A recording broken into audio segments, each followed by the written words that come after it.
अब ये यजुर्वेद का 23वें का 28वां मंत्र में क्या लिखा है? पुरुष लोग स्त्री की योनि को दोनों हाथों से खींच के बढ़ा लेवे। परिवृक्ता अर्थात जिस स्त्री का वीर्य निकल जाता है, जब छोटा व बड़ा लिंग उसकी योनि में डाला जाता है। असभ्य संस्कृति है, वो किस तरह की है, इसके कई नमूने हम पेश भी कर चुके हैं जो पिछली स्ट्रीम से जो हुई हैं। लेकिन आज उससे बढ़कर आपको एक नया नमूना दिखाने जाएंगे हमारे न्यूटन साहब। आप सभी ने सिर्फ अश्वमेध यज्ञ का नाम सुना होगा, लेकिन अश्वमेध यज्ञ के पीछे की सच्चाई क्या है, अश्वमेध यज्ञ के पीछे जो हिंसा और अश्लीलता का क्या इतिहास रहा है, इसके बारे में आप जानकर अचंभित रह जाओगे कि अरे ये क्या है।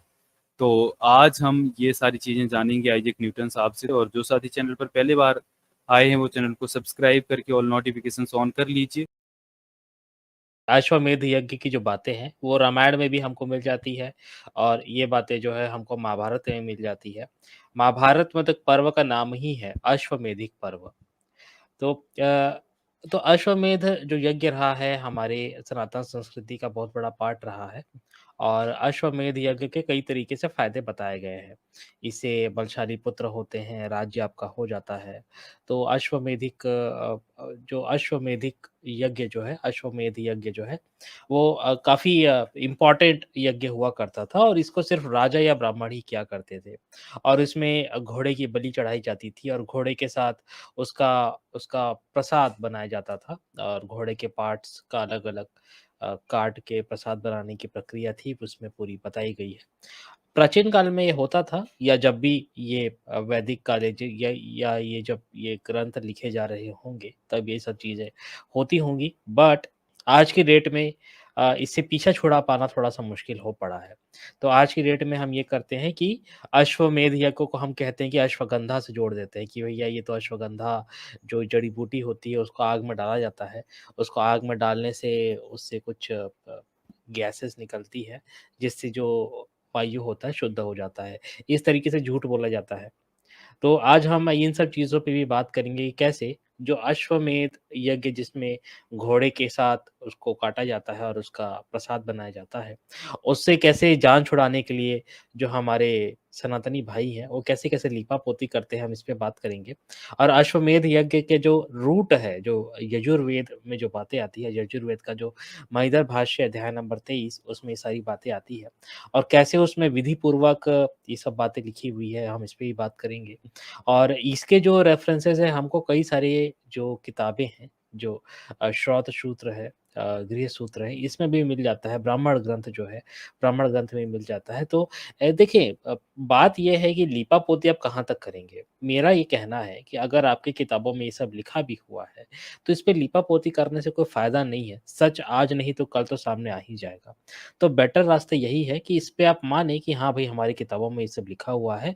अब हम इसको छोड़कर आगे बढ़ते हैं और हमसे जो भी पाप हुआ है और हमसे जो भी गलतियाँ हुई हैं पास्ट में, हम उसके लिए माफ़ी माँगते हैं। बड़ा सरल-सा इसमें बड़ी सरलता वाली बात है ये।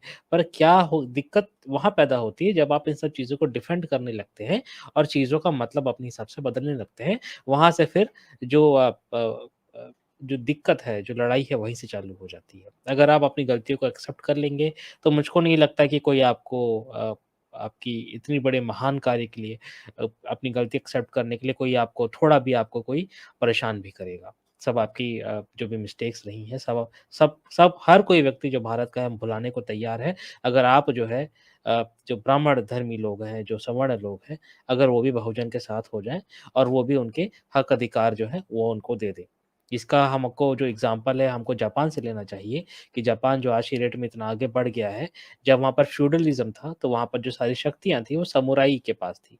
तो समुराई ने ये कहा कि भई हम हमको भी आम लोग हमको भी जो यहाँ की जो देशवासी है, हमको भी आम लोग बनना है, हमको भी कॉमन पीपल बनना है, तो हम चाहते हैं कि हमारी जितनी भी संपत्तियाँ हैं, वो गवर्नमेंट को दे दी जाए। पर गवर्नमेंट इस बात का ज़रूर ध्यान रखे कि ये जो भी संपत्ति दान में दे रहे हैं, वो हमारे यहाँ के जो वंचित लोग हैं, उनको मिलनी चाहिए। देखिए कितनी अच्छी बात थी और आज की डेट में आप देखिए जापान कहाँ से कहाँ पहुँच गया है। एक समय में तो वहाँ पर तो कितना अकाल पड़ा करता था। 3 द्वीपों का समूह है जापान, 3 या 4 द्वीपों का, छोटा-सा देश है। और वहाँ पर तो आए दिन भूकंप आते रहते हैं। फिर भी देखिए जापान कहाँ से कहाँ पहुँच गया। तो हमको ऐसे देशों से सीख लेनी चाहिए और हमको आगे बढ़ना चाहिए।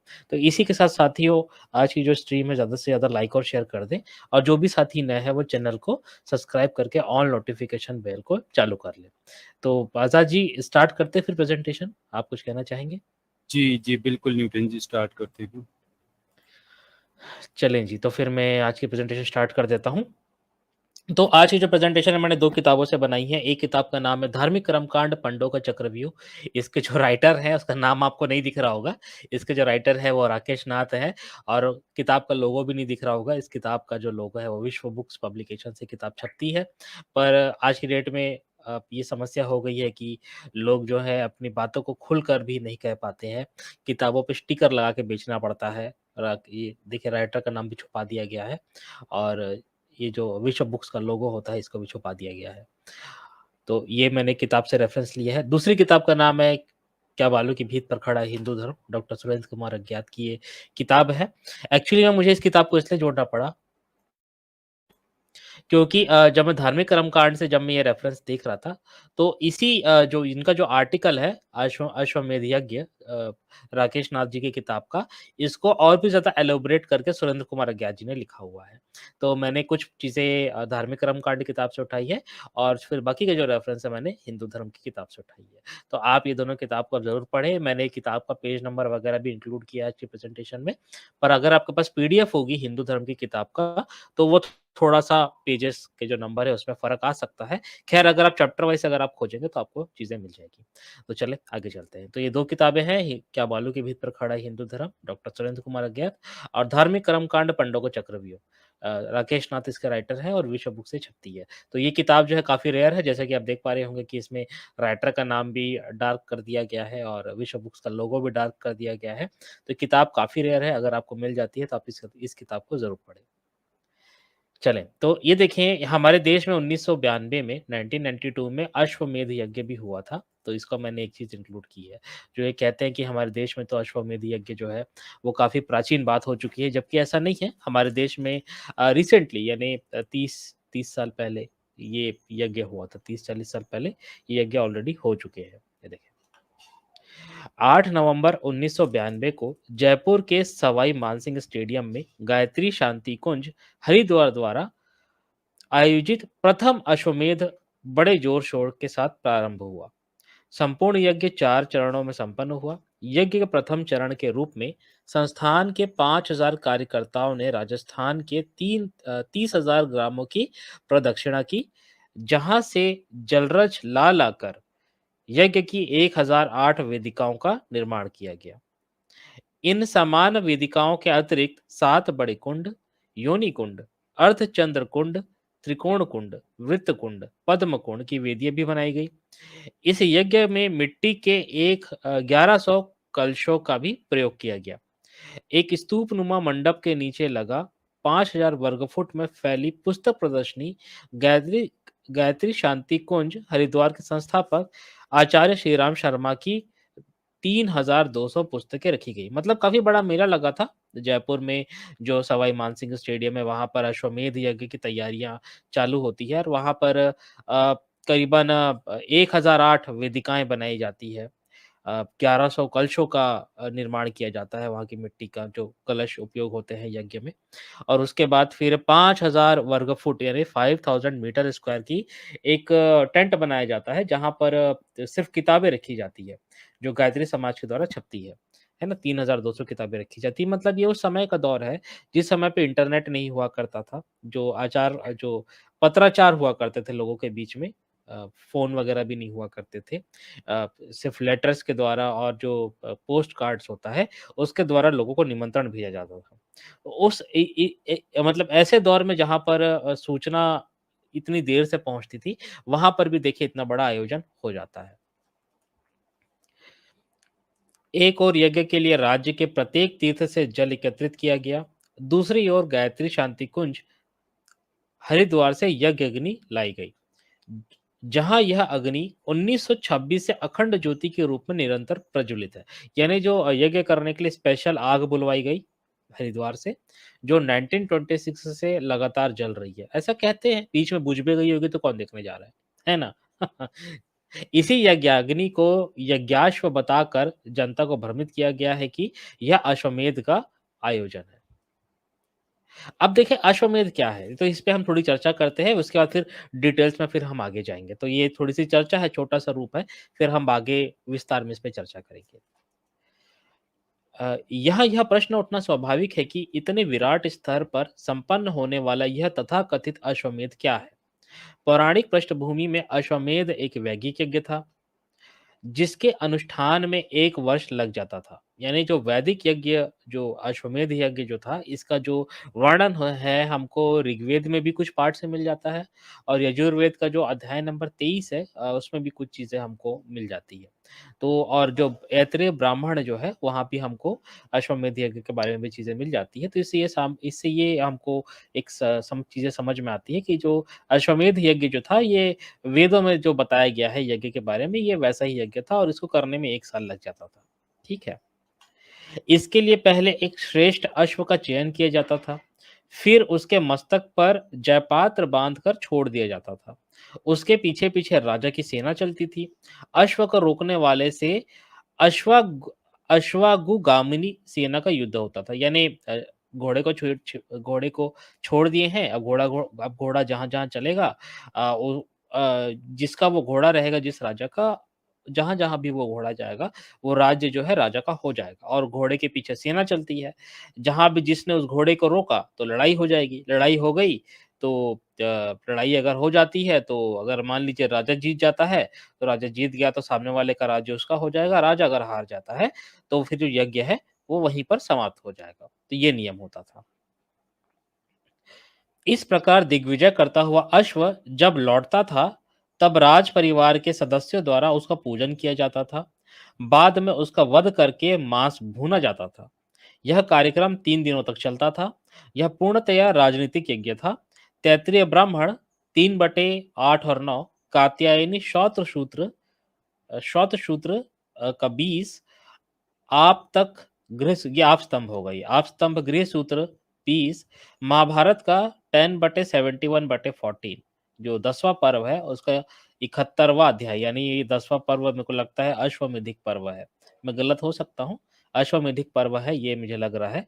अध्याय नंबर 71 और 14 नंबर श्लोक।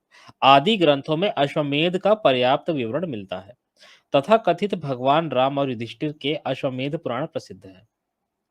ठीक है, तो ये बातें आती हैं कि रामायण में भी हमको अश्वमेध के कुछ पार्ट्स मिल जाते हैं, महाभारत में भी अश्वमेध के पार्ट्स मिल जाते हैं। तो अश्वमेध जो था वो अब अगर आप वैदिक साहित्य के हिसाब से आप देखें, तो अश्वमेध जो था वो काफ़ी प्रचलित यज्ञ हुआ करता था। अब ये देखिए, अश्वमेध यज्ञ की पूरी प्रक्रिया बड़ी विभत्स है और इसमें शास्त्रों के हवाले से कई निकृष्ट होते काम करने होते हैं। अच्छा, इसमें ये लिखा हुआ है कि भई अश्वमेध यज्ञ जो होता है बहुत ही भयानक होता है और इसमें शास्त्रों के हवाले से, यानी शास्त्रोक्त जो बातें लिखी हुई है, उसमें कई ऐसी बातें लिखी हुई है जो आपको करने में अच्छी ना लगे, पर चूँकि वो शास्त्रों में लिखा हुआ है इसलिए आपको वो चीज़ करनी पड़ेगी। जिनमें अश्वमेध यज्ञ करने वाले राजा की रानियों तक को नहीं छोड़ा गया है। अश्वमेध की इस परंपरागत अवधारणा के विपरीत गायत्री शांति कुंज के इस कथित अश्वमेध में ना तो कोई घोड़ा छोड़ा गया और ना ही उसका वध हुआ। यानी जैसा जो ट्रेडिशनल जो अश्वमेधिक यज्ञ होता है, वैसा अश्वमेध यज्ञ जो था 1992 में वैसा वो यज्ञ नहीं हुआ। बहुत ही नॉर्मल काम चलाऊ यज्ञ हुआ। इसके याज्ञिक कर्मकांड और स्वरूप को देखते हुए यह एक साधारण यज्ञ ही कहा जा सकता था, जिसे अश्वमेध की संख्या सिर्फ भीड़ एकत्रित करने के लिए दी गई। यदि किसी साधारण यज्ञ का प्रचार किया जाता, तो शायद लाखों की संख्या में लोग एकत्र नहीं होते। ठीक बात है। भाई, अब अश्वमेध यज्ञ करोगे तो कोई भी सोचा कि भैया घोड़ा मारा जा रहा है, तो लोग तो देखने जाएँगे ना। तो जिस तरीके से प्रचार किया गया, पर वहाँ तो ना घोड़ा था, ना उसको मारने वाला था, सिंपल यज्ञ कर दिया गया। ठीक है? तो इस तरीके से अ, अश्वमेध के नाम पे सिर्फ़ साधारण यज्ञ वहाँ पर हुआ। यज्ञ आरंभ के पूर्व यज्ञ स्थल पर उपस्थित लोगों के मुख पर सहज जिज्ञासा थी कि यज्ञ का घोड़ा कैसा होगा? कैसे उसका वध किया जाएगा? उसका वध स्थल कहाँ है? किंतु जब यज्ञ शुरू हुआ और आहुतियाँ पड़ने लगी, तो उनके चेहरे पर निराशा सी दिखाई दी। तो ये सब बातें आती हैं, तो इस तरीके से लोगों को वहाँ पर बेवकूफ़ बनाया गया अश्वमेध के नाम पर। जबकि रियलिटी में जो अश्वमेध होता है, अगर आप शास्त्रों के हिसाब से आप देखें, तो अश्वमेध में सारी चीज़ें होती हैं। अब क्या-क्या चीज़ें होती हैं, वो मैं आपको आगे बताऊँगा। तो इसी जयपुर में जब ये समायोजन चल रहा था 1992 में, तो उसी के साथ-साथ में एक दीप यज्ञ भी वहाँ पर हुआ। ये देखिए। 9 नवंबर को रात्रि के प्रथम पहर में अश्वमेध यज्ञ के समांतर एक दीप यज्ञ का भी आयोजन किया गया, जिसमें राज्य के तत्कालीन मुख्यमंत्री भैरव सिंह शेखावत ने भी सपत्नीक भाग लिया। आयोजकों ने इसे सर्वथा नवीन एवं मौलिक यज्ञ होने की उद्भावना कहा है।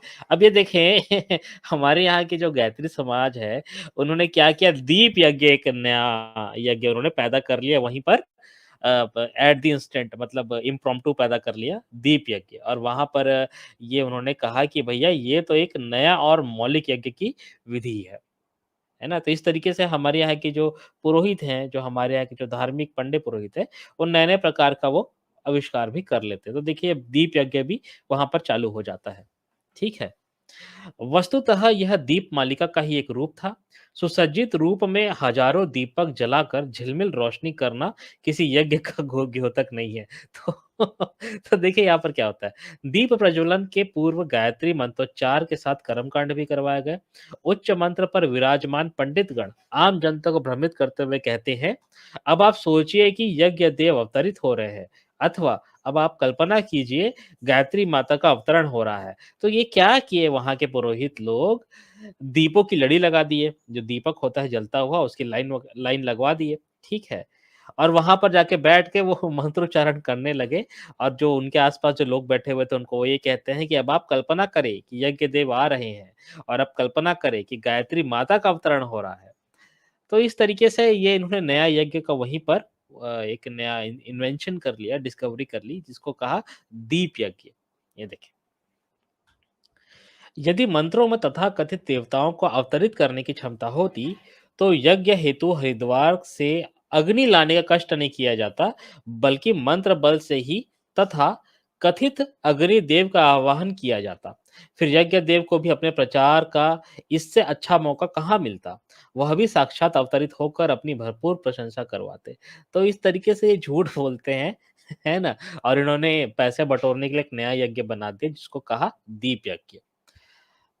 ठीक है, तो ये छोटा-सा मेरा ये पार्ट था कि कैसे हमारे यहाँ अश्वमेध यज्ञ भी 1992 में हुआ है, और वहाँ पर एक उन्होंने एक नया एक अपना यज्ञ इंट्रोड्यूस करवाया जिसको कहा दीप यज्ञ, और दीप यज्ञ में वो ये कहते थे लोगों से दिया जलाकर और मंत्र पढ़कर कि देखें अब आपके सामने जो यज्ञ देवता है वो अवतरित होंगे। तो इस तरीके से बातें आती है।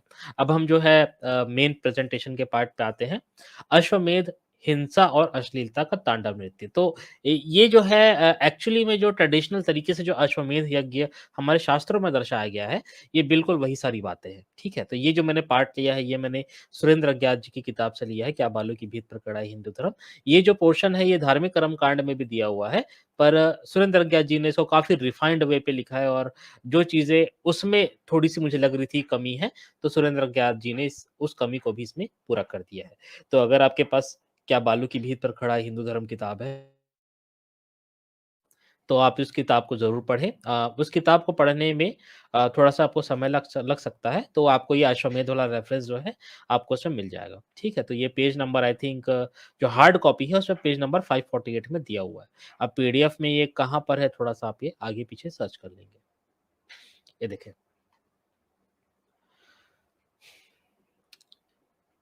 कई वर्ष पहले भोपाल में एक बहुत बड़ा यज्ञ का आयोजन किया गया था। यह भी प्रचार किया गया था कि यह यज्ञ 2500 वर्ष के बाद किया जा रहा है। यह इसलिए कि यह इसलिए कि लोग उल्टे उस तरह से अपने को मुँडवाने के लिए ज़्यादा से ज़्यादा संख्या में तैयार हो जाएँ। तो ये देखिए यहाँ पर ये लिखा है कि भोपाल में बहुत बड़ा यज्ञ हुआ था, और ये बताया जा रहा था कि 2500 सालों के बाद हो रहा है ना? और लोगों को बेवकूफ़ बनाने के लिए इस तरीके से प्रचार किए जाते हैं। इस यज्ञ का उद्देश्य भोपाल में गैस के रिसने से दूषित हुए वातावरण को शुद्ध करना बताया गया था। जबकि गैस यज्ञ के आयोजन से 5-6 महीने पहले ही रिसी थी और उस समय तक वातावरण में दूषित गैस का लेश मात्र भी नहीं था। तो ये देखिए इस तरीके से झूठ बोलते हैं कि जो गैस भोपाल में जो गैस कांड हुआ था, उसमें जो गैस जो निकल गई थी, जिससे कई लोगों की डेथ हो गई थी, उसको वातावरण को शुद्ध करने के लिए यज्ञ करवा रहे हैं, है ना? और कब करवा रहे हैं तो 5-6 महीने बीतने के बाद और 5-6 महीने के बाद तो उसमें जो वहाँ की जो हवा है उसमें तो गैस का एक ट्रेस भी नहीं था, जो पॉइज़नस गैस वहाँ पर निकली थी। ऐसे ही हैदराबाद में विश्व शांति के लिए अश्वमेध यज्ञ किया गया। धर्म के धंधेबाज लोगों को धर्म के नाम पर कैसे बुद्धू बनाते हैं, इसका अनुमान इसी एक बात से लगाया जा सकता है कि न तो अश्वमेध यज्ञ के अनुष्ठान में शांति है और न ही इसका उद्देश्य कभी शांति स्थापना रहा है। इसमें अनेक वृक्ष काट कर बलि पशु बांधने के लिए यूप खंबे बनाए जाते हैं। यानी इस यज्ञ में क्या होता है कि पेड़ों को काट कर उसमें पशुओं को बांधने के लिए खंबे बनाए जाते हैं। सैकड़ों पशु पक्षी काटे जाते हैं, घोड़े का कत्ल किया जाता है और सैनिकों की छत्र छाया में छोड़े गए यज्ञ के घोड़े को रोकने वाले राजा से युद्ध किया जाता है, यानी सर्वत्र अशांति।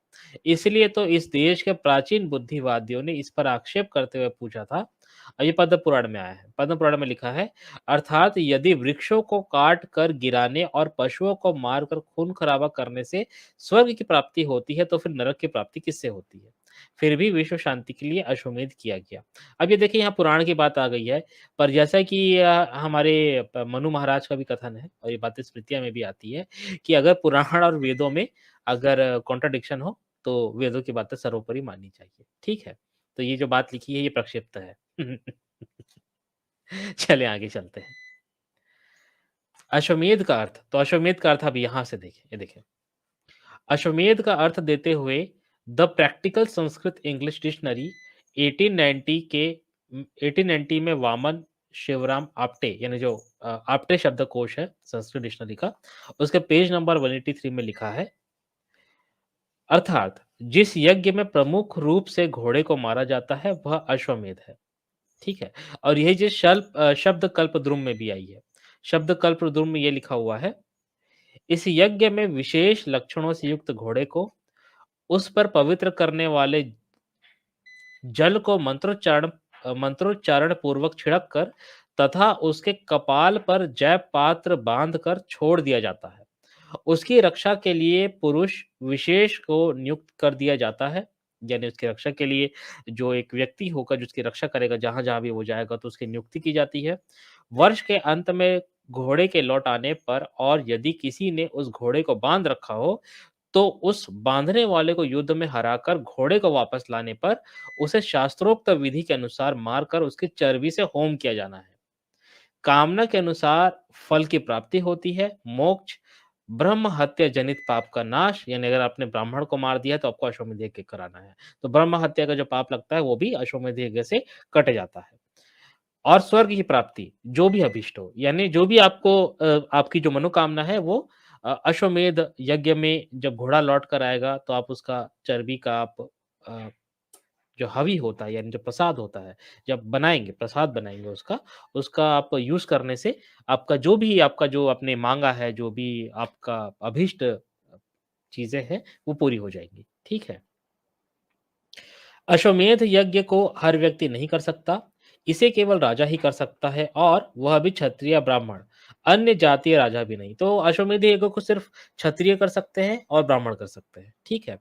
अब ये देखिए, ये प्रायश्चित विवेक, ये किताब है प्रायश्चित विवेक, इसमें 14वीं 14th या 15th सेंचुरी की बुक है, इसमें लिखा है, अश्वमेध को पाप नाश के लिए राजा ही कर सकता है क्योंकि इसे करने का अधिकार है। तो भैया अश्वमेध जो है उसको राजा ही कर सकता है ना? उसे ही करने का अधिकार है।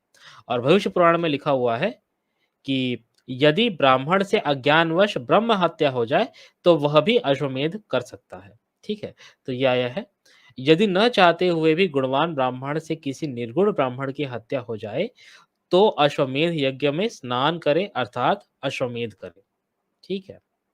अश्वमेध करने के कई तरह के फल बताए गए हैं। यथा यह आया है अश्वलायन गृहसूत्र 10/6/1। इसमें ये लिखा है अर्थात सभी पदार्थों के इच्छुकों, सभी विजयों के अभिलाषियों तथा अतुल समृद्धि के आकांक्षियों को अश्वमेध करना चाहिए।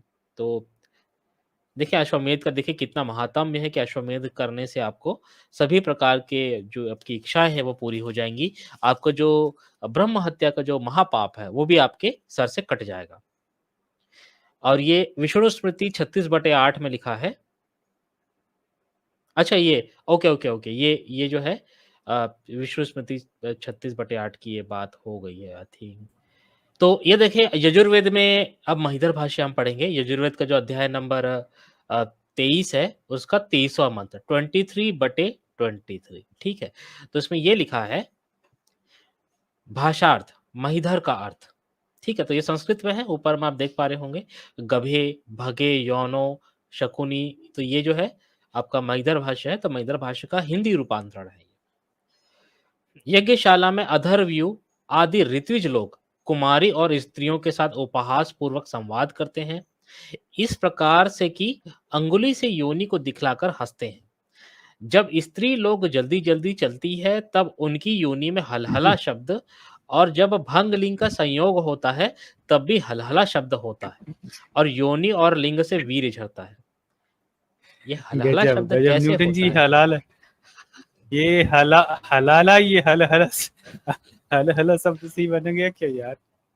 अब महिधर ही सुना होगा ये हलहला तो भाई शब्द गजब स्टेथोस्कोप लगा यार। के। अब यार देखो न्यूटन जी, अब ये बात तो है कि जो ब्राह्मण धर्म है वो इस्लाम से तो पुराना है यार। हाँ ये हल हल, अगर वेदों में हल हला आया है तो फिर इस चीज से हलाला बना होगा। मतलब अब और लिखा ये हुआ हद है हो भाई गई, देखे। मतलब ये न्यूटन जी, हाँ हाँ, ये इनके वेदों में ये है तो समझिए किस साइंस की बात करते हैं मतलब। अब साइंस भी दिखाऊंगा मैं इनका इनका साइंस ही बड़ा गजब है। आगे मैं इनका साइंस भी कौन सा दिखाऊंगा इससे साइंस है रिलेटेड। वेद? अरे है आगे दिखाऊंगा मैं कि कैसे ये जो अश्वमेध यज्ञ है इसको विज्ञान से जोड़ते हैं। मैं दिखाऊंगा आपको, बड़ा मजा आएगा। ये देखिए आगे क्या लिखा है। यार ये अब ये लेकिन देखो हद हो जो गई न्यूटन जी ये। ये जो यका सको है ना, इसका मतलब क्या है देखिए। कुमारी अधर्वियों का उपहास करती है, यानी जो लड़की है वो ऋषियों से मजाक करती है कि यह जो छिद्र सहित तेरे लिंग का अग्रभाग है वह तेरे मुख के समान दिखाई पड़ता है। अरे यार ये तो हद हो गई यार। अरे बाप रे। है ना, ये जो छिद्र सहित तेरे लिंग का अग्रभाग है वह तेरे चेहरे के समान दिखाई पड़ता है। मतलब देखिए, मतलब बेइज्जती करने की भी लिमिट हो गई है।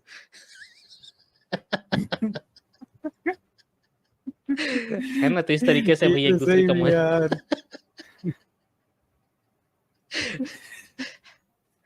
तो देखिए अब अगला जो अरे मंत्र है। भाई देख रहा हूँ, ये सुनने से अगला पहले भाई मेरे कान क्यों नहीं खराब हो गए। ये ईश्वर की वाणी है।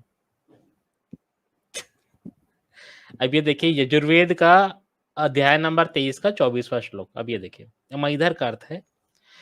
अब ब्रह्मा हास करता हुआ यजमान की स्त्री से कहता है, जब तेरे माता और पिता पलंग के ऊपर चढ़े तो तेरे पिता ने मुष्टि तुल्य लिंग को तेरी माता के भग में डाल दिया, तब तेरी उत्पत्ति हुई। उसने ब्रह्मा से कहा कि तेरी भी उत्पत्ति ऐसी हुई है, इसमें दोनों की उत्पत्ति तुल्य है। यार ये तो मतलब हद हो गई ना, ये तो हद पार हो गई। ये भैया देख न्यूटन लीजिए की ये ये जरूर। श्लोक मैं स्क्रीन पे देख रहा हूँ, इससे पहले कि मैं ये देख पाता यार मेरी आंखों को कुछ हो जाना चाहिए था बस। यार बस नहीं देखना यार, बस दुनिया में यही देखना बचा है कि वेदों में ये लिखा हुआ है भाई। ये लिखा भी हुआ ना, देखिए ना। माता च ते पिता च तेग्रम वृक्षस्य रोहता प्रीति ला मीति ते पिता गभे मुष्टि मतम सयत। तो भाई कुछ कुछ चीजें तो मतलब यहाँ लिखी हुई है जो यहाँ पर उन्होंने इसका भावार्थ किया है। तो भाई ये महिधर भाष्य है, और महिधर भाष्य जो है उसको काफी सम्मान की दृष्टि से देखा जाता है जो वैदिक साहित्य में। मतलब महिधर का भाष्य ही सबसे ज्यादा आसानी से समझने वाला भाष्य उसको माना जाता है। अब ये यजुर्वेद का 23वें का 28वां मंत्र में क्या लिखा है। पुरुष लोग स्त्री की योनि को दोनों हाथों से खींच के बढ़ा लेवे। परिवृक्ता अर्थात जिस स्त्री का वीर्य निकल जाता है, जब छोटा व बड़ा लिंग उसकी योनि में डाला जाता है, तब योनि के ऊपर दोनों अंडकोश नाचा करते हैं, क्योंकि योनि छोटी और लिंग बड़ा होता है। इसी में महिधर दृष्टांत देता है कि जैसे गाय के खुर के बने हुए गड्ढे के जल में दो मच्छी नाचे, यानी जैसे गाय चलती है जमीन में, तो उससे गाय के चलने से क्या होता है, जमीन में गड्ढा बन जाता है ना? तो गड्ढा छोटू सा बनता है, तो उसमें से दो मछलियां नाचा करती है ना, ऊपर नीचे, तो वो एग्जाम्पल दे रहा है, ठीक है। तथा जैसे खेती यार ये कैसे एग्जाम्पल है यार? ये लिखा हुआ है ना? अरे ये बाप देखें, रे। तथा जैसे खेती करने वाला मनुष्य अन्न और भूस अलग करने के लिए चलते वायु में एक पात्र में भरकर ऊपर उठाकर कपाया करता है। यानी जैसे अपन अ, सूपा रहता है, अपन उसको ऐसे हिलाते हैं, तो जो देखा होगा आपने, ऐसे पंखा चलते रहता है, ऐसे अपन सूपा हिलाते हैं तो भूसा उड़ के अलग हो जाता है, और जो जो गेहूँ या चावल रहता है वो नीचे गिर जाता है। तो वैसे ही लिखा है, वैसे ही योनि के ऊपर अंडकोश नाचा करते हैं। क्या यार न्यूटन जी यार, तो ये देखना बाकी रह गया था यार, देवा उठा ले रे। अब और नहीं जीना यार, उम्मीद खत्म हो गई बस। ऐसा साइंस नहीं पढ़ना मुझे, वेद दूंगा भाई। ये साइंस से बेहतर है यार, हद अब कर दी आर्य यार ये। समाजी मैं आगे आपको दिखाऊंगा। आर्य समाजी ये कहते हैं कि महिदर ने जो भाष्य किया है बिल्कुल ठीक किया है, पर हमको क्या करना है, हमको उसका भाष्य को समझना नहीं है, सिर्फ मंत्रों के रूप में उसको अच्छा। पढ़ना है। देखिए कितना झूठ बोलते हैं, मैं आपको आगे दिखाऊंगा। ये देखिए, यजुर्वेद का 23वां अध्याय का 29वां श्लोक में लिखा है, जब तक यज्ञशाला में ऋत्विज लोग ऐसा हंसते और अंडकोश नाचा करते हैं, तब तक घोड़े का लिंग महिषी की योनि में काम करता है, और उन ऋतिजों के भी लिंग स्त्रियों की योनियों में प्रवेश करते हैं, और जब लिंग खड़ा होता है तब कमल के समान हो जाता है। अच्छा, यार जब स्त्री पुरुष का समागम होता है तब पुरुष ऊपर और स्त्री नीचे होने से थक जाती है। तो ये यज्ञ में होता था भैया, देख लो, है ना, यजुर्वेद में आया है। ठीक है, क्या तो बोल। हम्म, क्या बोले, चले आगे चलते हैं भाई। क्या पढ़े, देखे यहाँ पर, ये देखे यजुर्वेद का 23वां अध्याय का 21वां मंत्र क्या लिखा है, ये देखे। इस मंत्र पर महिधर ने टीका की है कि यजमान घोड़े से कहता है कि हे वीर्य के सेचन करने वाले अश्व, तू मेरी स्त्री के जंघा को ऊपर करके उसकी गुदा के ऊपर वीर्य डाल दे, अर्थात उसकी योनि में लिंग चला दे। वह लिंग किस प्रकार का है कि जिस समय योनि में जाता है, उस समय उसी लिंग से स्त्रियों का जीवन होता है, और उसी से वे भोग को प्राप्त होती है। इससे तू उस लिंग को मेरी स्त्री की योनि में डाल दे। ये देखे भाई, ये यजुर्वेद का 23वां अध्याय का 21वां मंत्र में ये बात आई है। ठीक है, अब ये देखें, फिर पटरानी दूसरी रानियों के साथ घोड़े के टुकड़े करती है। अश्व को काटने से पहले ऐत्रेय ब्राह्मण में कही विधि के अनुसार उसके शरीर में चिन्ह लगा लेते हैं, ताकि उसी रूप में टुकड़े बने। उनसे ज्यादा या भिन्न प्रकार के टुकड़े न बनने देने की छेदक को बार बार चेतावनी दी जाती थी, जैसे आज भी मुर्गा काटने वाले को देते हैं। तो जैसे अपन मुर्गा काटने जाते हैं तो कहते हैं कि भाई ये पीस अपने को चाहिए, वो पीस अपने को चाहिए, इसको लंबा रखो, इसको छोटा रखो, इसको मीडियम साइज रखो। तो वैसे ही यहाँ पर बात लिखी हुई है कि जैसे घोड़े को काटने के लिए क्या करते हैं, उसमें चिन्ह लगा लेते हैं कि ये पैर का हिस्सा होगा, ये कमर का हिस्सा होगा, इस टाइप से, और फिर वैसा काटा जाता है। ठीक है, तो ये ऐत्रेय ब्राह्मण में दिया हुआ है। और ये ऋग्वेद का यहाँ पर एक मंत्र भी है, 1/162/13। ठीक है, तो अब ये देखिए, अब यहाँ पर घोड़ों के अंगों के काटने का नियम। अब ये बातें आती है ऐत्रेय ब्राह्मण 6 बटे, मतलब चैप्टर नंबर 6 में, आगे बताते जाऊंगा रेफरेंस। ठीक है, तो देखिए, अर्थात जिस वेतस शाखा से अश्व के अंग चिन्हित किए जाते हैं और जिस छुरी से चिन्हानुसार अंग काटे जाते हैं, वे सब अश्व का मांस प्रस्तुत करते हैं। ऋग्वेद के अति प्राचीन व्याख्या ग्रंथ ऐत्रेय ब्राह्मण में विस्तार से बताया गया है कि यज्ञ में पशु के किस किस अंगों को किस किस क्रम से काटना चाहिए और कुल कितने टुकड़े करने चाहिए। तो ये आया है ऐत्रेय ब्राह्मण 6 बटे अध्याय नंबर 6 का श्लोक नंबर 6 और 7। इसमें क्या लिखा है अब देखें। अर्थात पशु के पैर उत्तर दिशा की ओर मोड़ो, इसकी आंखें सूर्य को, श्वास वायु को, जीवन अंतरिक्ष को, श्रवण शक्ति दिशाओं को और शरीर पृथ्वी को सौंप दो। इस प्रकार पुरोहित होता पशु को दूसरे लोकों से जोड़ देता है। इसकी सारी चमड़ी बिना काटे उतार लो। ठीक है, तो पहले तो चमड़ी उतारनी है। नाभि को काटने से पहले आंतों के ऊपर की झिल्ली की तह को चीर डालो। इस प्रकार वह पुरोहित पशुओं में श्वास डालता है। इसकी छाती का बाज की शक्ल का एक टुकड़ा, अच्छा, इसकी छाती का बाज की शक्ल का एक टुकड़ा, अगले बाजुओं के कुल्हाड़ी की शक्ल के 2 टुकड़े, अगले पाँव के धान की बालियों की शक्ल के 2 टुकड़े, कमर के नीचे का अटूट हिस्सा, ढाल की शक्ल के जंघा के 2 टुकड़े, पत्तों की शक्ल के दोनों घुटने के 2 टुकड़े और 26 पसलियां, यह सब निकाल लिया जाए। इससे इसके प्रत्येक अंग को सुरक्षित रखा जाए। इस प्रकार वह इसके सारे अंगों को लाभ पहुंचाता है। इस पर गोबर छिपाने के लिए जमीन में गड्ढा खोदे, प्रेत आत्माओं को रक्त दे दे। तो भैया देखिए इसमें क्या हो रहा है, जो चीजें जो खाने के लिए नहीं होती है ना, वो देवताओं को चढ़ा देते हैं। उसमें से जैसे हड्डी हो गया, खाल हो गई, ये सब चीजें हम क्या करते हैं, देवताओं को चढ़ा देते हैं। और जो खून जो बह जाता है वो हम प्रेत आत्माओं को दे देते हैं। यानी पहले हम अ, खुद खाने से पहले हम क्या करेंगे, अपने देवताओं को हम चढ़ा देंगे। ये बातें गौ मांस वाले प्रकरण में भी ये बात आती है। अगर आपको मांस खाने में कोई दिक्कत नहीं है, अपने देवताओं को चढ़ा दो थोड़ा बहुत, फिर आप ज जी भर के खाओ, कोई समस्या नहीं है। ठीक है? इसके अनंतर वही ब्राह्मण ग्रंथ बलि चढ़ाए गए पशुओं के अंगों के बँटवारे का विधान बताते हुए कहता है। ठीक है, तो ये लंबा सा ये श्लोक है, अध्याय नंबर 31, ऐत्रेय ब्राह्मण का अध्याय नंबर 31। इसमें ये लिखा हुआ है, अर्थात अब बलि चढ़ाए गए पशुओं के विभिन्न अंगों के विभिन्न पुरोहितों एवं अन्य लोगों में बांटे जाने का प्रश्न उपस्थित होता है। अब देखिए, अब हमने देवताओं को चढ़ा दिया। अब देवताओं को चढ़ाने के बाद अब घोड़े का बंटवारा करना है, उसके चिकन का, मटन का।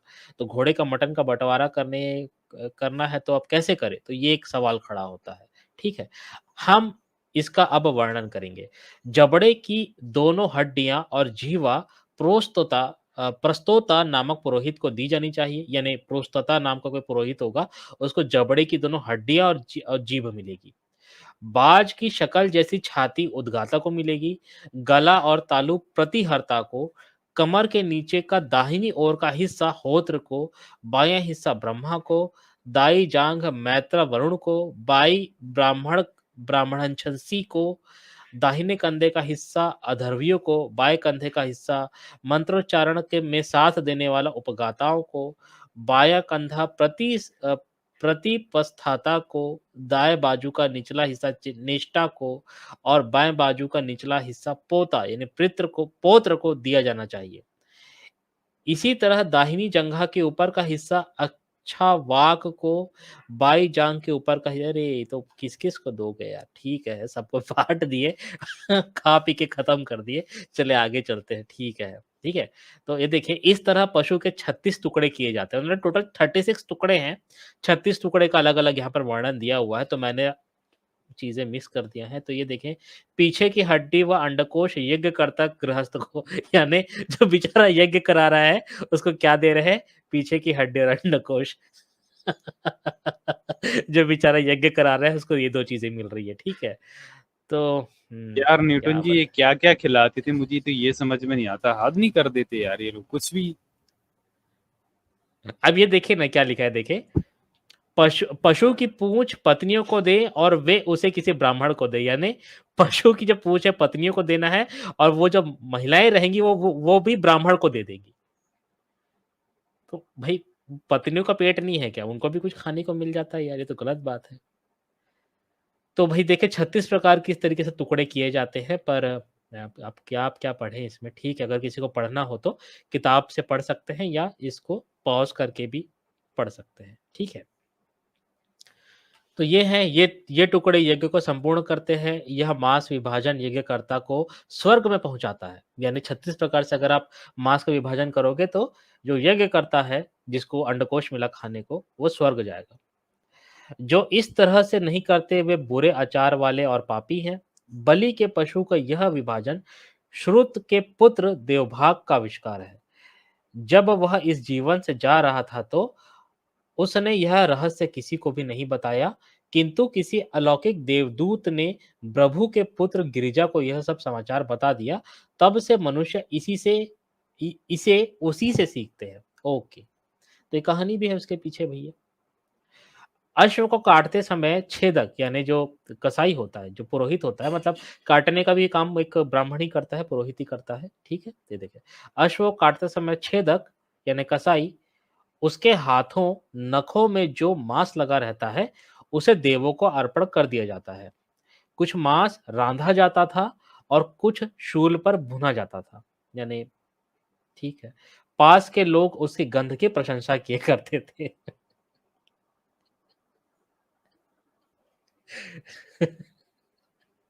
अच्छा, तो जब भूनते थे तो भाई सेंट उड़ता था, तो पास के लोग उसकी प्रशंसा किया करते थे कि वाह! क्या खुशबू आ रही है। तो इस तरीके से हमारे यज्ञ संपन्न होता था। यार ये हद है न्यूटन की, सही में।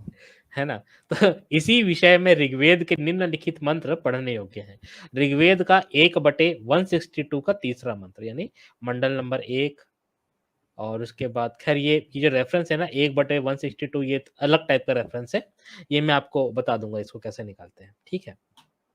शायद रेफ़रेंस ऐसा ही होता है, क्योंकि रेफ़रेंस में 2 प्रकार के होते हैं, एक जिसमें 4 भाग में रेफ़रेंस दिया जाता है और एक में 3 भाग में रेफ़रेंस दिया जाता है। कि ये शायद मंडल नंबर है और ये अध्याय नंबर, सूक्त नंबर और मंत्र नंबर, और 4 भाग में होता है। और ये 3 भाग में है, इसका भी एक एक अर्थ होता है। अगर आप साइट में अगर आप चेक करेंगे तो आपको मिल जाएगा ये, ठीक है? चलिए, आगे चलते हैं। जी, जी। हाँ, अर्थात सब देवों के लिए उपयुक्त बकरा शीघ्रगामी अश्व के साथ सामने लाया जाता है। त्वष्टा देवता के सुंदर भोजन के लिए अश्व के साथ इस बकरे को सुखाद्य पुरोडाश केक तैयार किया जाए।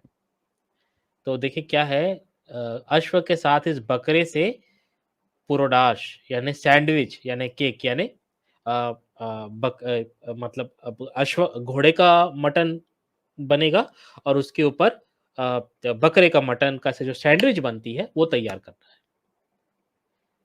तो यहाँ पर हम जैसे मिक्स वेज खाते हैं तो यहाँ पे ये मिक्स नॉन-वेज की बात हो रही है एक्चुअली में, बकरा और घोड़े के मिक्स नॉन-वेज की। तो इस तरीके से ये ऋग्वेद का ये मंत्र है 1/162/3, ये रेफ़रेंस थोड़ा-सा ये 3 भाग में है, ये क्या अष्टक ऐसा रेफ़रेंस आता है ये, तो अगर आप खोजेंगे तो आपको मिल जाएगा, ठीक है? तो अब ये है ऋग्वेद का 1/162/9, इसमें ये आया है, अर्थात अश्व का जो कच्चा मांस मक्खी खाती है, जो काटने या साफ करने के समय हथियार में लग जाता है और जो छेदक के हाथों तथा नखों में लग जाता है, वह सब भी देवों के पास जाए। यानी मक्खी द्वारा खाए गए या नखों में थोड़ा बहुत फंसे मांस से भी पुण्य का विनिमय करने से नहीं भूले। तो ये बातें हैं कि भाई अगर मांस जो है आपके हाथ में रह गया है या किसी मक्खी ने खा लिया, मतलब काटते समय, क्योंकि देवताओं को वो चढ़ा नहीं ना, देवता को कटने के बाद चढ़ेगा, तो उस देवताओं को चढ़ने से पहले अगर कोई मांस का मिसयूज़ हो जाता है, तो वो जो मांस भी है देवताओं तक चले जाए। ठीक है? तो अब देखिए यहाँ पर ये सब तो चलो देवताओं के लिए है, ये सारे मंत्र हैं, ठीक है देखिए। अर्थात अश्व ये ऋग्वेद का 1/162/11 में है। अर्थात अश्व आग में पकाते समय तुम्हारे शरीर से जो रस निकलता है और जो अंश मूल में आवृद्ध करता है भूनने के लिए, वह मिट्टी में गिरकर तिनकों में ना मिल जाए। देवता लोग ललायित हुए हैं, उन्हें संपूर्ण हवि सारा मांस प्रदान किया जाए। तो इस तरीके से बात है, इसमें मैं एक चीज़ ये बता रहा हूँ, ये देखिए, यहाँ पर क्या लिखा है देखिए, ऋग्वेद का 1/162/21 में ये आता है, अर्थात अश्व तुम ना मरते हो और ना संसार तुम्हारी हिंसा करता है। तो देखिए इसलिए कहा जाता है कि वैदिक हिंसा हिंसा न भवति, या वैदिक हिंसा हिंसा न प्रकीर्ता, ऐसी एक बात आती है। तो ये देखिए, ये ऋग्वेद का ये रेफरेंस है 1/162/21, इसमें क्या लिखा है, घोड़े तुम मरते नहीं हो और न संसार तुम्हारी हिंसा करता है। यानी जो वेदों में जो यज्ञों के लिए जो हिंसा होती है, अगर आप उसमें घोड़ा वगैरह काटते हैं तो उसको हिंसा नहीं मानी जाती है। ठीक है, ये देखिए। तो यही सब बातें देखिए। इस यज्ञ में बहुत से दान की व्यवस्था है। प्रथम एवं अंतिम दिन 1000 गौएं तथा दूसरे दिन राज्य के किसी एक जिले में रहने वाले सभी अब्राह्मणों की संपत्ति दान दिए जाने का विधान है। यार, जो अब्राह्मण तुम्हारे देश में रह रहा है, यार उसने क्या पाप किया है, तुम उसकी संपत्ति उठा के दान दे रहे हो। ये तो हद हो गई ना। तुम अपनी संपत्ति दान दे दो, तुम अपना घर-बार दान दे दो, तुम अपना महल दान दे दो, पर तुम्हारे जिले में कोई अब्राह्मण रह रहा है, जो ब्राह्मण नहीं है, उसकी संपत्ति को तुम क्यों दान दे रहे हो यार? तुम्हारे पास क्या अधिकार है? तो इस तरीके से दान दिया जाता है कि कोई भी अब्राह्मण है, जो ब्राह्मण नहीं है, उसको संपत्ति उठा के आप ब्राह्मणों को आप दान दे सकते हो, कोई दिक्कत नहीं है, ठीक है। जीते हुए देश के पूर्वी भाग की संपत्ति होता को, उत्तरी भाग की उद्गाता को, पश्चिमी भाग को अधोरवैयों को तथा दक्षिणी भाग की ब्रह्मा को एवं उनके सहायकों को देने का प्रावधान है। तो देखें, जो देश जो जीता गया है अश्वमेध में, वो भी राजा को नहीं मिल रहा है, ये पुरोहितों को मिल रहा है। होता, उद्गाता, धर्वयु, ब्रह्मा, है ना? उनके लोगों को मिल रहा है। यदि इतना दान संभव न हो तो 4 प्रमुख पुरोहितों को 48,000 गायें, प्रधान पुरोहितों के 3-3 सहायकों को 24,000, 12,000 तथा 6,000 गाय दी जाए। देखिए धर्मशास्त्र का इतिहास जिल्द 1 पृष्ठ 569। मतलब देखिए 48,000 प्लस 24,000, 12 6 18, 18 और 24 कितना हो गया 42, 42 प्लस 48 100, 42 प्लस 48 90, 90। तो 90,000 गाय का दान देना है टोटल। 90,000 1,00,000, मेरी कैलकुलेशन मिस्टेक हो सकती है। तो ये इस तरीके से अगर आप राज्य दान नहीं दे पा रहे हैं, अपना देश दान नहीं दे पा रहे हैं, तो आप 1,00,000 गायें जो है आप दान दे सकते हैं। खैर, आगे चलते हैं। तो ये देखें आगे कहानी आती है वाल्मीकि रामायण का। तो वाल्मीकि रामायण में भी अश्वमेध का वर्णन मिलता है, ठीक है। तो ये देखिए बालकांड में आता है कि उसने यज्ञ पुत्रोत्पत्ति की लालसा से किया था। 1 साल तक घोड़े को घुमाने के बाद उसे लौटाया गया और सरयू नदी के किनारे यज्ञ प्रारंभ हुआ। तो ये आप देख पा रहे होंगे श्लोक नंबर 1, 2, 30, 31, 32 से लेकर, मतलब 1 से लेके श्लोक नंबर 1 से लेके 40 तक की बात है। बालकांड सर्ग नंबर 14। तो यहाँ पर ये आया है, अर्थात तत्पश्चात 1 वर्ष पूरा होने पर घोड़ा लौट आया और सरयू नदी के किनारे उत्तरी तीर पर राजा का यज्ञ प्रारंभ हुआ। बड़े महात्मा इस राजा दशरथ के अश्वमेध नामक यज्ञ महायज्ञ में श्रेष्ठ ब्राह्मण गण ऋषि श्रृंग को अपना मुखिया बनाकर यज्ञ संबंधी कर्म करने लगे। पशुओं, पक्षियों और सर्पों को जिन्हें रखने की आज्ञा शास्त्र देता है, उनके अधिष्ठाता देवताओं के नाम पर वहां रखा गया। ऋषियों ने यज्ञ में वध करने के लिए घोड़े तथा जलचर प्राणियों को यूपों से बांधा, यानी खंभों से बांधा, ठीक है। और ये कौन बांध रहा है? तो ऋषि ऋषि लोग ही, जो पशु होते हैं उनको उनको खंभों से बांधते हैं। उस यज्ञ में 300 पशु खंभों से बांधे गए। राजा दशरथ का वह श्रेष्ठ घोड़ा जो पृथ्वी पर सर्वत्र घूम कर आया था, उसको भी बांध दिया गया।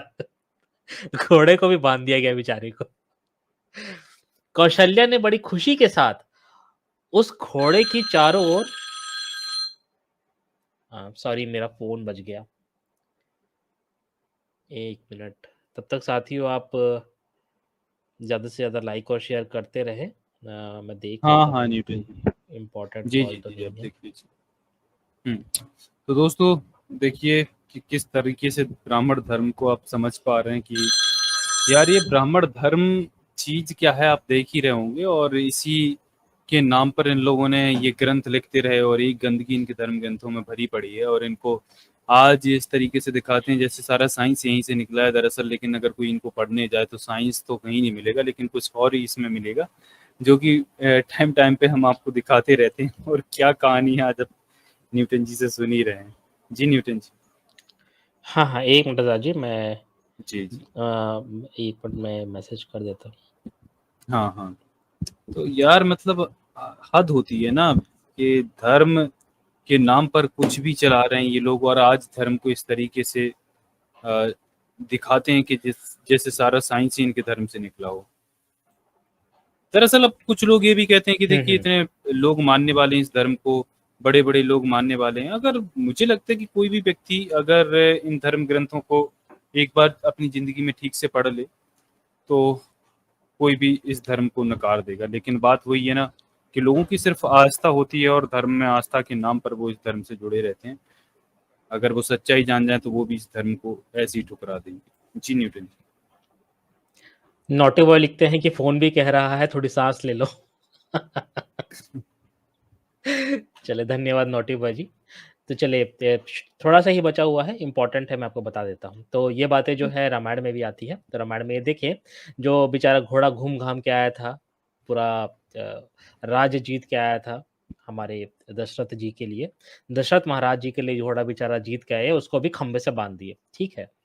कौशल्या ने भी बड़ी खुशी के साथ उस घोड़े की चारों ओर प्रदक्षिणा करके उसे तलवार से 3 वारों से मार डाला। तो 3 वारों से जो कौशल्या थी उसने घोड़े को मार दिया। कौशल्या ने उस वध किए हुए घोड़े के पास सावधान चित्त होकर धर्म की कामना से एक रात निवास किया। तदंतर होता अधर्वयु और उद्गाता ने महिषी महिषी उस रानी की संज्ञा है जिसका राजा के साथ राज्याभिषेक किया गया हो। परिवृत राजा की शूद्र जाति की पत्नी तथा वावाता राजा की वैश्य जाति की पत्नी इन 3 श्रेणी की रानियों को उस घोड़े से मिलाया। जितेंद्रिय तथा श्राद्ध कर्म में कुशल ऋत्विक पुरोहित ने उस घोड़े की चर्बी निकाली और शास्त्रानुसार उसे पकाया। ठीक है। राजा दशरथ ने हवन की हुई उस चर्बी की गंध उचित समय पर विधान के अनुसार सूंघी, जिससे उसके पाप दूर हो जाए। यानी पकने के बाद जब उसकी सेंट बढ़िया हो गई, तब राजा दशरथ ने उसका सेंट लिया जोर से और उसके जो सारे पाप थे वो दूर हो गए। 16 ऋत्विक ब्राह्मणों ने मिलकर उस घोड़े के जितने अंग थे, सभी को अग्नि में हवन किया। तो ये हमको रामायण से मिलता है। दूसरा जो पार्ट आता है महाभारत में आता है। महाभारत में तो अश्वमेधिक पर्व ही नाम है, अश्वमेधिक पर्व जो महाभारत का पार्ट है। तो इसमें ये विस्तृत विवरण इसमें दिया गया है, इसमें ये आता है। महाभारत के अश्वमेधिक पर्व में भी अश्वमेध का विस्तृत विवरण है। युधिष्ठिर के यह कहने पर कि अश्वमेध से व्यक्ति के सारे पाप धुल जाते हैं, युधिष्ठिर ने महाभारत युद्ध में पांडवों द्वारा किए गए विशाल नरसंहार से उत्पन्न पापों को धोने के लिए यह यज्ञ किया था। ये देख लीजिए। तो देखिए जो युद्ध होता है, युद्ध के बाद जो पांडवों से जो हत्या हो गई, जो नरसंहार हुआ, उसके पापों काटने के लिए जो पापों को काटने के लिए अश्वमेध यज्ञ किया जाता है युधिष्ठिर के द्वारा, ठीक है। उसमें 300 पशुओं की बलि दी गई और घोड़े की चर्बी की आहुतियां डाली गई। यह आया है अश्वमेधिक पर्व अध्याय नंबर 17 का 15वां और 16वां श्लोक। इसमें यह लिखा है अर्थात व्यास ने कहा, हे युधिष्ठिर, विधि पूर्वक दक्षिणा देते हुए अश्वमेध यज्ञ का अनुष्ठान करो। राजेंद्र, अश्वमेध यज्ञ समस्त पापों का नाश करके यजमान को पवित्र बनाता है। उसका अनुष्ठान करके तुम पापों से मुक्त हो जाओगे, इस पर संशय नहीं है।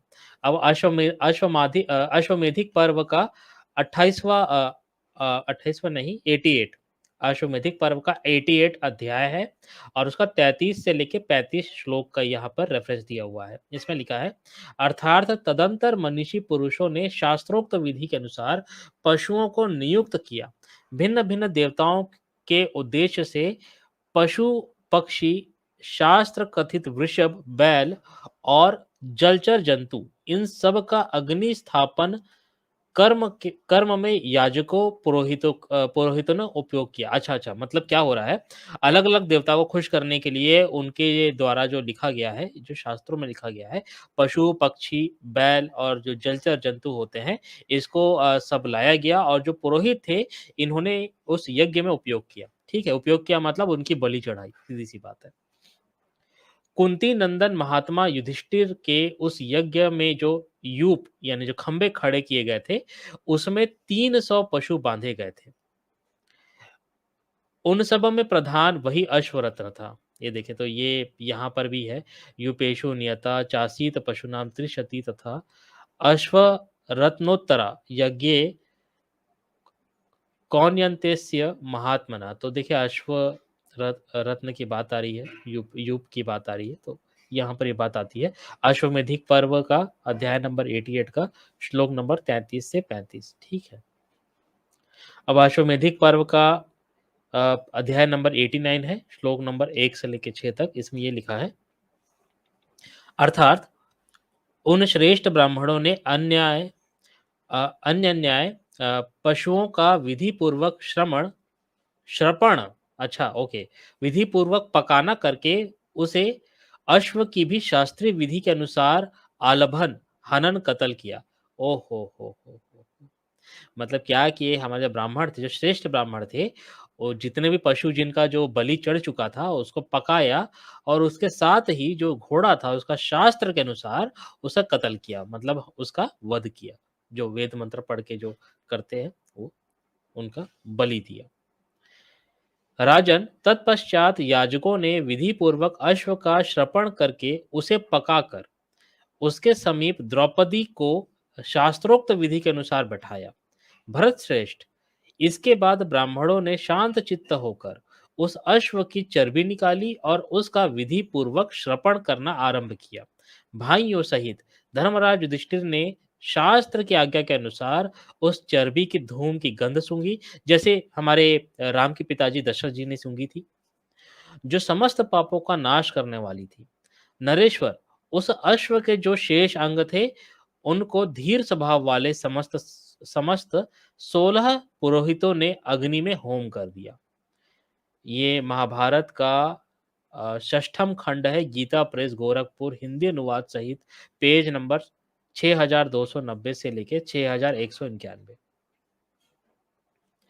तो ये देखिए, तो इस तरीके से हमारे यहाँ जो अश्वमेध यज्ञ है, इसका जो ठीक-ठीक विवरण जो है रामायण में भी मिल जाता है, जो चर्बी सूंघने की बात आती है, और ये जो चीज़ हमको महाभारत में मिल जाती है। तो ये चर्बी सूंघना तो बिल्कुल पापों को हटाने के लिए इसका यूज़ जो था, धर्मराज युधिष्ठिर और जो हमारे दशरथ जी हैं, दोनों ने इसका उपयोग किया था। तो ये बिल्कुल शास्त्रोक्त विधि है और ऐसा ही जो होता है हमारा अश्वमेध यज्ञ होता है। अब ये देखें, स्पष्ट है कि अश्वमेध में बड़े पैमाने पर हत्याकांड का विधान है। अतः कई लोग आज इससे शर्मसार होकर प्राचीन भारतीय संस्कृति और हिंदू धर्म ग्रंथों पर पर्दा डालने के कई तरह के हथकंडे अपनाते हैं, जिनमें 4 तरह के हथकंडे प्रमुख हैं। पहला, वाम मार्गियों के सर पर दोष मढ़ना। कहा जाता है कि वाम मार्गियों ने हमारे ग्रंथों में बहुत गलत चीजें मिला दी हैं, यानी मिलावट कर दी वाली जो बातें आती है, तो इस तरीके से हथकंडे अपनाते हैं। यह बात बिल्कुल बचकाना प्रयास है। मुद्रण यंत्रों के आविष्कार से पूर्व वाममार्गी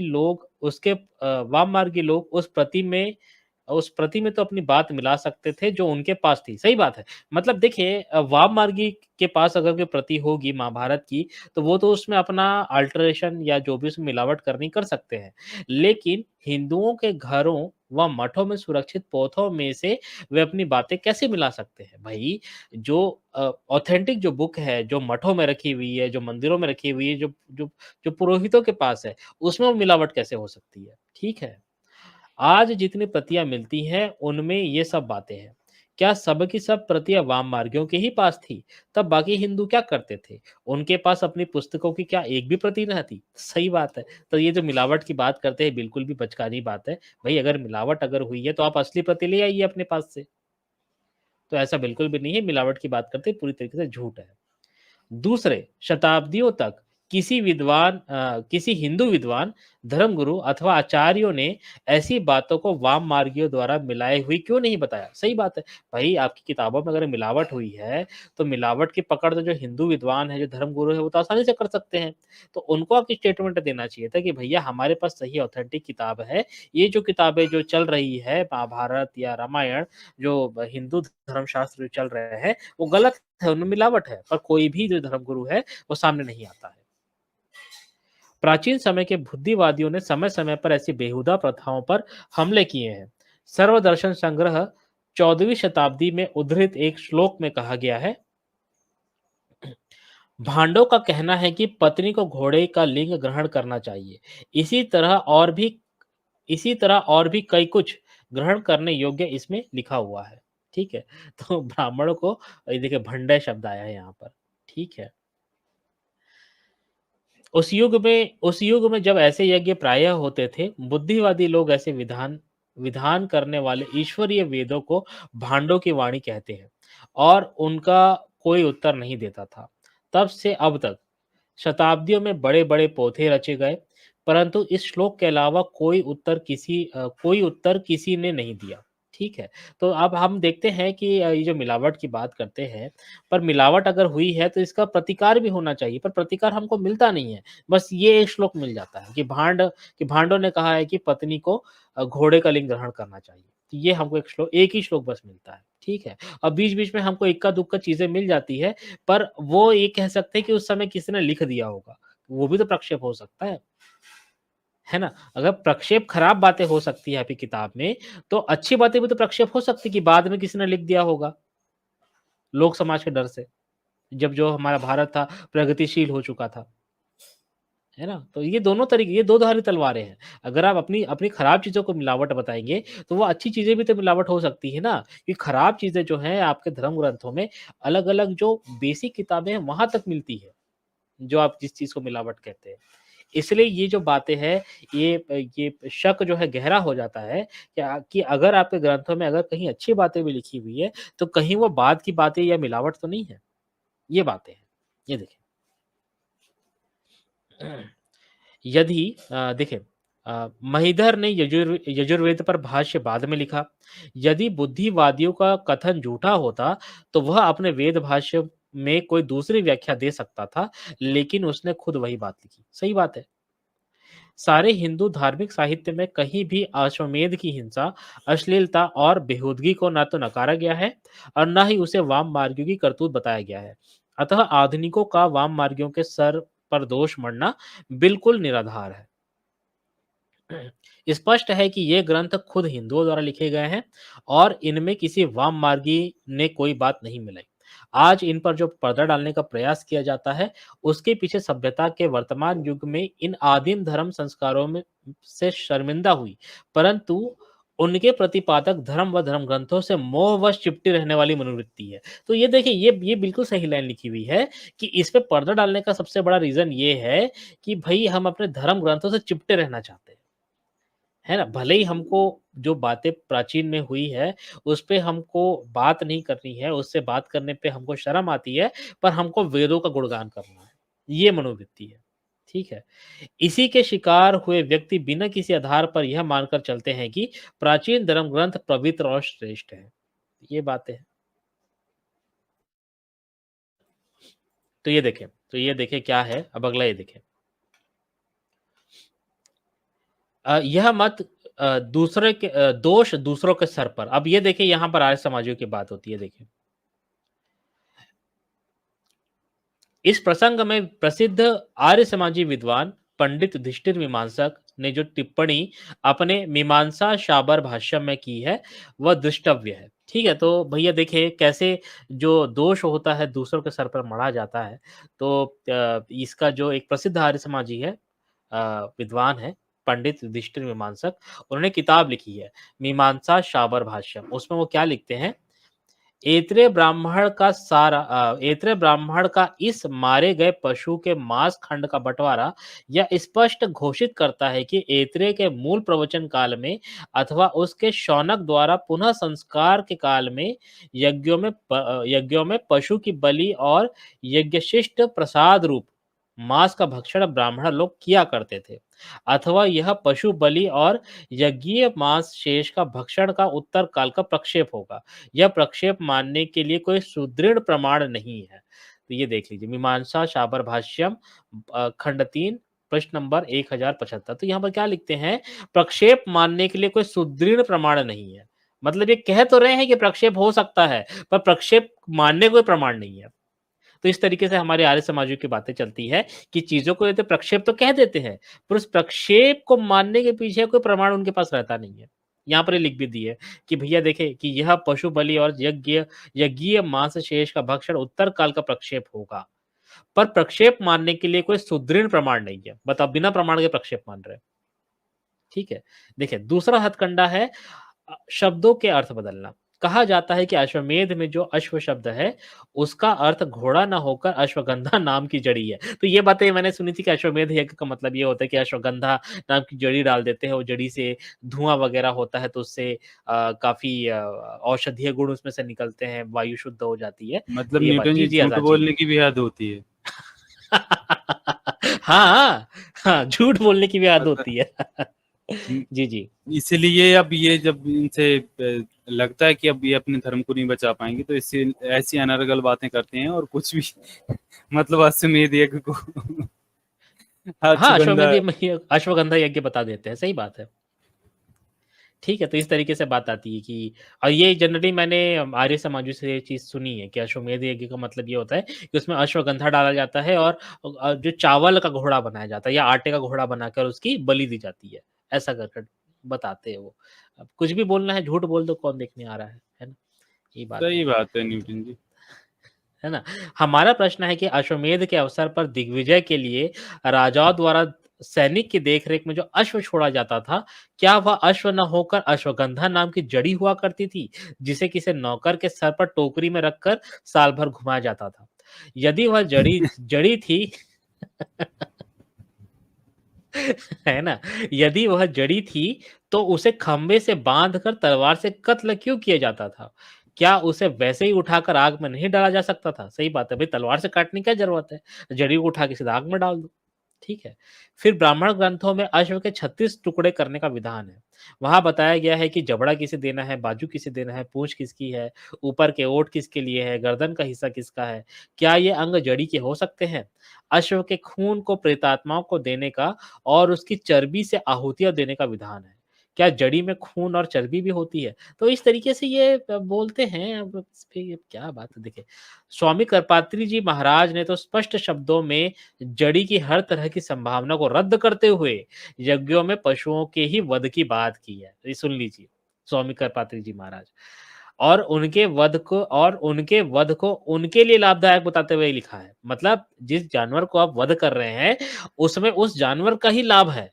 और ये लाभ बताते हुए वो लिखते हैं, यज्ञ में किया यज्ञ में किया जाने वाला पशुवध भी पशुओं का स्वर्ग प्रापक होने से तथा पशु योनि निवारण पूर्वक होने से, दिव्य शरीर प्राप्ति कराने में कारण होने से। या- यानी देखिए, पशुवध हुआ है, तो पशुवध से जो पशु है वो स्वर्ग को जाएगा, उसकी पशु योनि जो होगी, पशु योनि हट जाएगी और उसको दिव्य शरीर प्राप्त होगा, यानी ब्राह्मण का शरीर प्राप्त होगा। दिव्य शरीर प्राप्ति कराने में कारण होने से पशु का उपकारक ही होता है। वह यज्ञीय पशु अपकृष्ट योनि से विमुक्त होकर देव योनि में उत्पन्न होता है। वेदार्थ पारिजात भाग 2 पृष्ठ नंबर 1977 से लेके 1978। और दूसरे, आपस्तंभ कल्पसूत्र पुराण में कहा गया है। ठीक है, आपस्तंभ कल्पसूत्र पुराण में कहा गया है, अर्थात अश्वमेध, गोमेध, संन्यास, श्राद्ध में मांस परोसना और देवर से नियोग द्वारा पुत्रोत्पन्न कराना, ये 5 चीजें कलयुग में नहीं करनी चाहिए। मतलब कलयुग में ये नहीं करना है, बाकी आप सतयुग, द्वापर, त्रेता में कर सकते, कोई दिक्कत नहीं है। अर्थात अगला जो श्लोक है, अर्थात नरमेध, अश्वमेध तथा गोमेध यज्ञ, इन धर्म कार्यों को विद्वानों ने कलयुग में निषिद्ध कहा है। ये देखें, अश्वमेध में यदि अश्व का अर्थ घोड़ा ना होकर जड़ी होता, तो इन अर्वाचीन यानी नए नए ग्रंथों को इस कलयुग में निषिद्ध घोषित करने की जरूरत ही नहीं पड़ती। यह निषेध इसलिए किया गया कि बौद्धों की यज्ञों में निरर्थक हिंसा का विरोध करने की विचारधारा के प्रभाव के कारण ऐसे यज्ञों की वकालत करना पुरोहितों के लिए बहुत मुश्किल था। उन्हें ऐसे टेढ़े ढंग से ऐसे विभिन्न से यज्ञों की निंदा करनी ही पड़ी। स्पष्ट है अश्वमेध यज्ञ में अश्व का अर्थ घोड़ा ही सदा लिया गया है। अश्वगंधा जड़ी को न किसी अश्वमेध में अश्व के स्थान पर लिया गया और न ही अश्व पर चरितार्थ होने वाली कोई बात अश्वगंधा पर लागू होती है। तो ये जो अश्वगंधा की बात होती है ये पूरी तरीके से झूठ है, क्योंकि अश्व की जो बात अश्वमेध यज्ञ में की जाती है उसके 36 टुकड़े करना, उसकी चर्बी से हवन करना, ये जड़ी से संभव ही नहीं है। ये बिल्कुल नॉनसेंस बात है। ये देखें। तीसरा हथकंडा बहुत ही विचित्र है। ये देखें। स्वामी दयानंद सरस्वती के साथ ही पंडित भीमसेन शर्मा ने, जो बाद में सनातन धर्म के नेता बन गए, लिखा है। अब ये देखिए ध्यान से।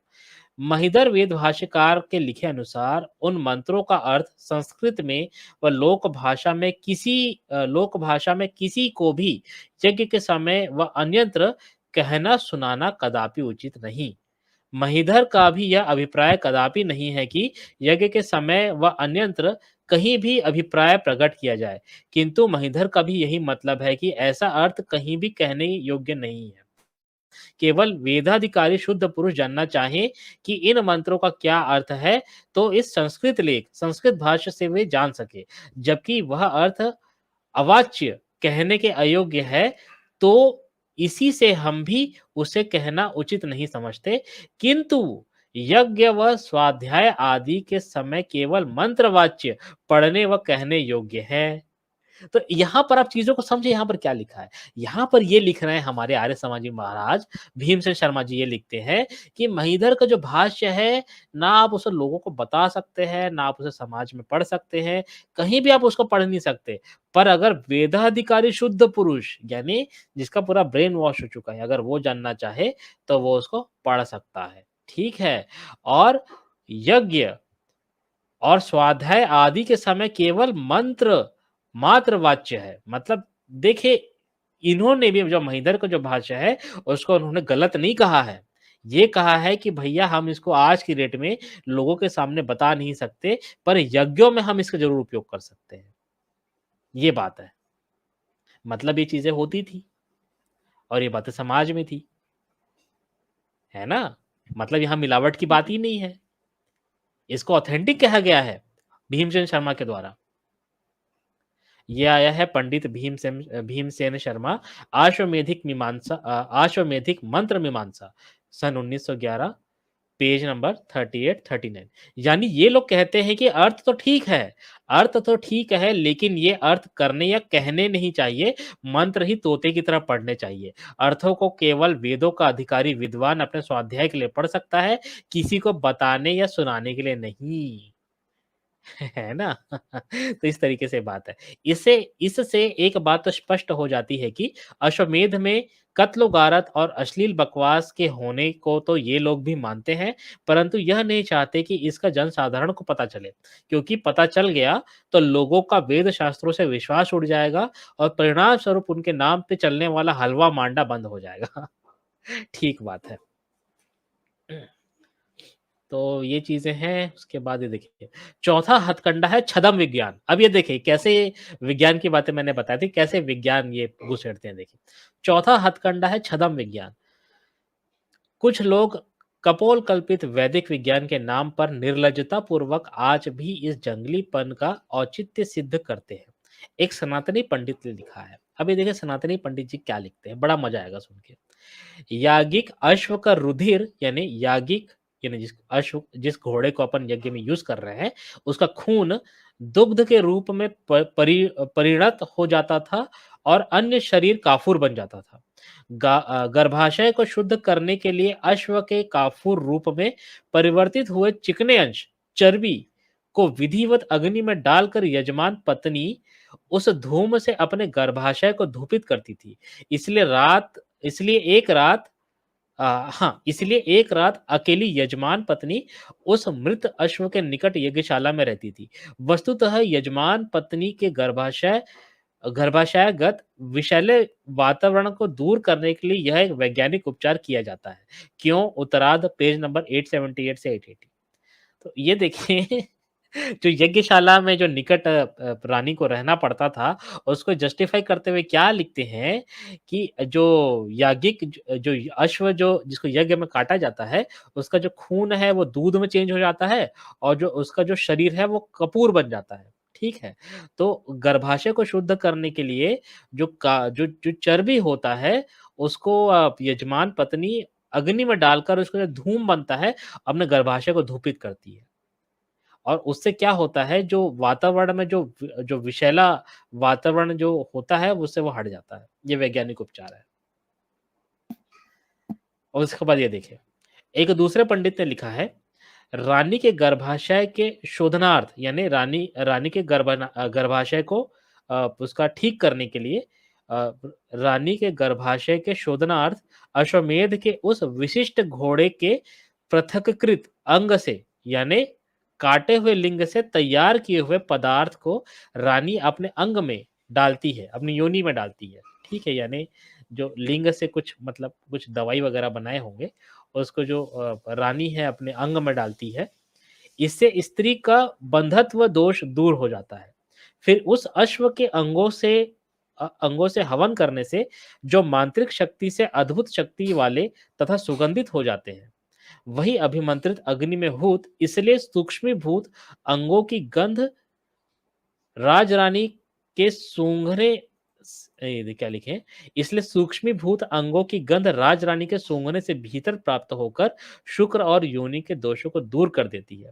श्री सनातन धर्म लोक भाग नंबर 6 पेज नंबर 410 से 411। तो क्या लिखते हैं बाबा इसमें कि जो घोड़े का जो कटा हुआ लिंग है उससे कोई पदार्थ दवाई तैयार करते हैं, उसे रानी अपने अंग में डालती है और जो धूम होती है उसको सूंघती है। उसे सूंघने से क्या होता है, जो योनि और जो शुक्र का जो दोष होता है वो दूर हो जाता है। तो ये है भैया, ये देखिए, ये व्याख्या जंगलीपन पर मिथ्या वैज्ञानिकता का पैबंद लगाने का प्रयास मात्र है, जिनका उद्देश्य विज्ञान के नाम लेकर लोगों को अपने जाल में फंसाए रखना है। यही कारण है कि दोनों पंडितों की कल्पित एवं निर्लज व्याख्याएं एक दूसरे से भी मेल नहीं खाती है। एक कहता है कि मंत्रों के प्रभाव से काफूर रूप में परिवर्तित हुए घोड़े के चिकने अंश को अग्नि में डालकर यजमान की पत्नी उसे अपने योनि को धूप देती थी, तो दूसरा कहता है कि घोड़े के लिंग को काट कर तैयार हुए पदार्थ को रानी अपनी योनि में डालती थी और घोड़े के अंगों से हवन करने पर जो धुआं उठता था, उसे सूंघने से वीर्य और योनि के दोष दूर होते थे। तो फिर ये इस हाल है तरीके से भाई। ये हाल है। गजब तो इसी के सनातन साथ संस्कृति भाई। तो इसी के साथ ही आज की जो मेरी प्रेज़ेंटेशन है वो खत्म होती है।